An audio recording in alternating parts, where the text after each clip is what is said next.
तो फ्रेंड्स, स्वागत है आपका एक बार फिर से आपके अपने future mechanical education YouTube channel पर। तो जो भी मेरे भाई नए आए हैं, चैनल को सब्सक्राइब करके रखना ताकि हर आने वाले अपडेट मैं उस भाई तक सबसे पहले पहुंचा सकूं। तो friends, finally artificial limbs manufacturing corporation of India limited एक मिनी रत्न कंपनी है जो गवर्नमेंट ऑफ इंडिया के अंडरटेकिंग आती है। अब इस डिपार्टमेंट की तरफ से एक रिक्वायरमेंट निकल के आ रहा है आईटीआई और डिप्लोमा स्टूडेंटों के लिए। तो अलग अलग ब्रांच के लिए अलग अलग जो है डिपार्टमेंट ने रिक्वायरमेंट निकाला है। तो वीडियो को पूरा देखिएगा, आपके एक एक जो है डाउट्स मैं इसमें क्लियर करने की कोशिश करूंगा। ठीक है फ्रेंड, तो अभी मैं चलता हूं कि भाई कितने नंबर ऑफ पोस्टों पर इसमें वैकेंसी आई है और कौन कौन से स्टूडेंट जो है इसमें अप्लाई कर सकते हैं। ठीक है, तो मैं अभी आपको एक बताऊंगा कि ये जो है मैं इसके ऑफिशियल पीडीएफ पे हूँ। तो मैं इसमें आपको बताऊंगा कि इसका जो एडवर्टाइजमेंट नंबर है वो AD3F01 दिसंबर 2021 जो है इसका एडवर्टाइजमेंट नंबर है। उसकी डेट पब्लिश की बात करें तो 16 दिसंबर 2021 जो है इसकी डेट पब्लिश है। ठीक है, अब मैं बात करूं तो डायरेक्ट रिक्वायरमेंट है ये, मतलब कंपनी की तरफ से ये डायरेक्ट रिक्वायरमेंट है। ठीक है, अब इसमें जो है जनरल मैनेजर की पोस्ट है, सीनियर मैनेजर की पोस्ट है। ठीक है, और इसमें सीनियर मैनेजर अलग अलग ब्रांचेस के लिए सीनियर मैनेजर की पोस्ट है, डिप्टी मैनेजर की पोस्ट है, असिस्टेंट मैनेजर की पोस्ट है, असिस्टेंट मैनेजर की अलग अलग ब्रांचेस के लिए पोस्ट है। ठीक है, ऑफिसर्स की पोस्ट है इसमें अलग अलग ब्रांचेस के लिए। ठीक है, अकाउंटेंट की पोस्ट है इसमें। ठीक है, शॉप असिस्टेंट की पोस्ट है, सीएनसी ऑपरेटर की पोस्ट है। ठीक है, अगर आप सीएनसी ऑपरेटर से कुछ किए हैं डिप्लोमा या आईटीआई तो इसकी भी इसमें पोस्ट है ना। क्यूसी असिस्टेंट की पोस्ट है इसमें। टूल और डाई मेकर की पोस्ट है, प्रेस ऑपरेटर की, वेल्डर की पोस्ट है, पेंटर की पोस्ट है, वर्क मेंटेनेंस मैकेनिकल की पोस्ट है, वर्क मेंटेनेंस इलेक्ट्रिकल की पोस्ट है, स्टोर असिस्टेंट की पोस्ट है इसमें, इलेक्ट्रिकल और इलेक्ट्रॉनिक्स की मशीनिस्ट की पोस्ट है, ड्राफ्टमैन मैकेनिकल डीडी की पोस्ट है इसमें। ठीक है, अब अगर एज लिमिट की बात करूं तो इसमें इसमें एज लिमिट अगर मैं बात करूं तो जो डिप्टी में जनरल मैनेजर है उसके लिए 55 ईयर रखा गया है, सीनियर मैनेजर के लिए 50 साल रखा गया है। उसके बाद बात करूं असिस्टेंट मैनेजर के लिए 42 ईयर रखा गया है। ठीक है, अब ऑफिसर्स के लिए इसमें 30 ईयर रखा गया है। ठीक है, और मैं अगर बात करूं तो अकाउंटेंट के लिए इसमें 30 साल रखा गया है, शॉप असिस्टेंट के लिए इसमें 32 साल रखा गया है, 32 ईयर रखा गया है। ठीक है, टूल और डाई मेकर के लिए भी इसमें 32 ईयर रखा गया है, प्रेस ऑपरेटर के लिए इसमें 30 साल रखा गया है। ठीक है, बाकी ये जितनी भी जो ट्रेड हैं आईटीआई की उनके लिए जो है इसमें 30 साल जो है मैक्सिमम एज लिमिट रखी गई है। ठीक है, अब बात करें तो इसमें पोस्ट ऑफ वैकेंसी भी आप देख रहे हैं कि कुछ में एक है तो कुछ में दो है। तो बाकी मैं सारा जो क्लियर, आप जब अप्लाई करोगे फॉर्म तो आपको जो नंबर ऑफ पोस्ट वैकेंसी देख लीजिएगा।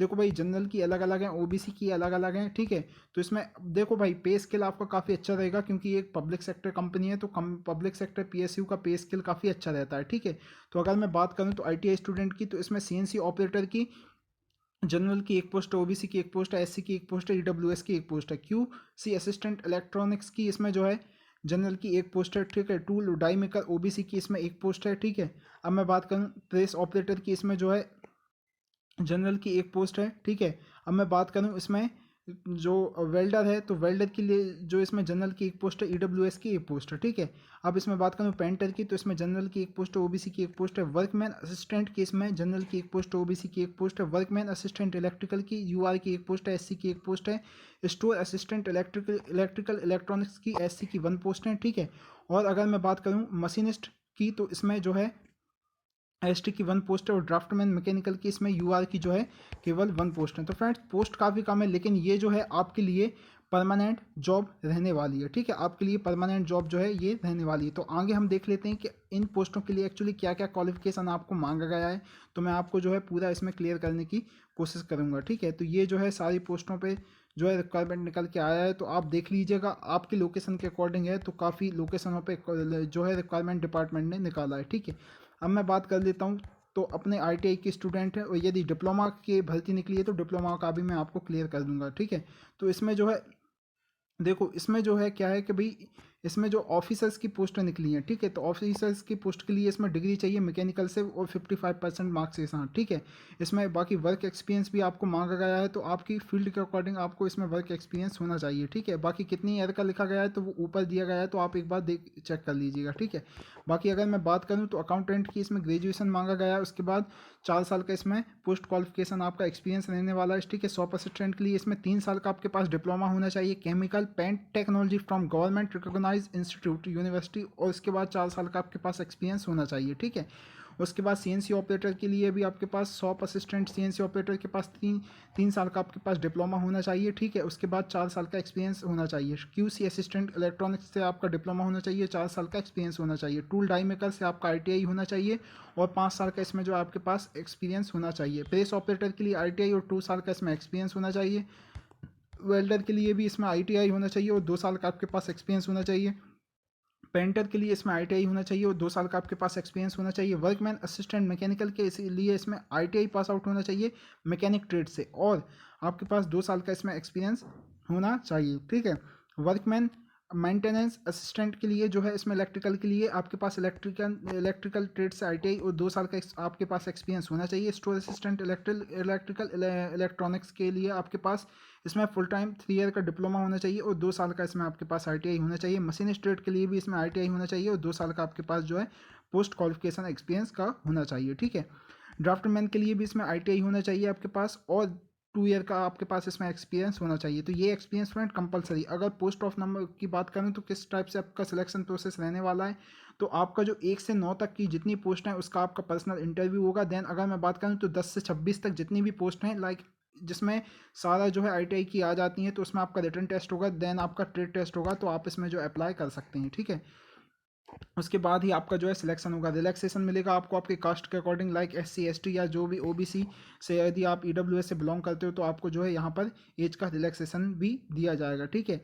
एज लिमिट मैंने आपको बता दी है फ्रेंड्स। एज लिमिट आपकी कुछ पोस्टों के लिए तो इसमें 32 है, बाकी आपकी जो आईटीआई वाले स्टूडेंट हैं उनके लिए इसमें 30 साल जो है एज लिमिट रखी गई है, ठीक है।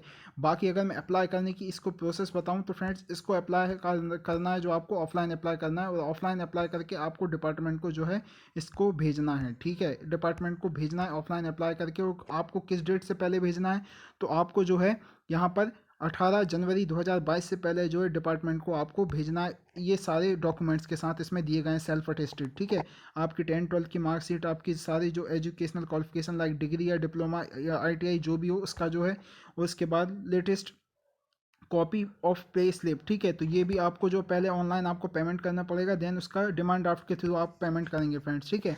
उसके बाद ही जो आप डिपार्टमेंट को ये चीज़ जो है अपना फॉर्म जो है डिपार्टमेंट को भेजेंगे, ठीक है। आपका कास्ट सर्टिफिकेट सारा कुछ जो है आपके जितने भी जो डॉक्यूमेंट्स रहते हैं वो आप जो है डिपार्टमेंट को भेज देंगे, ठीक है। तो अब मैं इसमें बता देता हूँ कि आपको एक्चुअली फ़ीस कितने लगने वाली है, ठीक है। तो फ़ीस की बात यदि मैं करूँ तो इसमें जो 1 से लेकर 13 तक की जो पोस्ट है उसमें आपका 500 रुपये फीस लगने वाला है डिमांड ड्राफ्ट के थ्रू, ठीक है। बाकी जो 14 से लेकर 26 तक की पोस्ट हैं उसमें आपके 250 रुपये लगने वाले हैं, ठीक है। वो भी डिमांड ड्राफ्ट के थ्रू जो है आपको लगेंगे। और पोस्ट के लिए मैं बता दे रहा हूँ कहाँ पे पोस्ट करना है। तो इसमें जो एड्रेस दिया गया है तो उस एड्रेस पर जो है आपको अपना जो है पोस्ट करना है, ठीक है। मैनेजर पर्सनल एडमिनिस्ट्रेशन, ठीक है, ALIMCO, ठीक है, नारा मऊ GT रोड कानपुर। तो यहाँ पर जो है आपको अपना जो है भेजना है। उसके बाद आपको कैटेगरी अप्लाइड फॉर पोस्ट भी लिखना है कि आपने जो है किस पोस्ट से अप्लाई किया है, ठीक है। तो आपको पेमेंट करना है।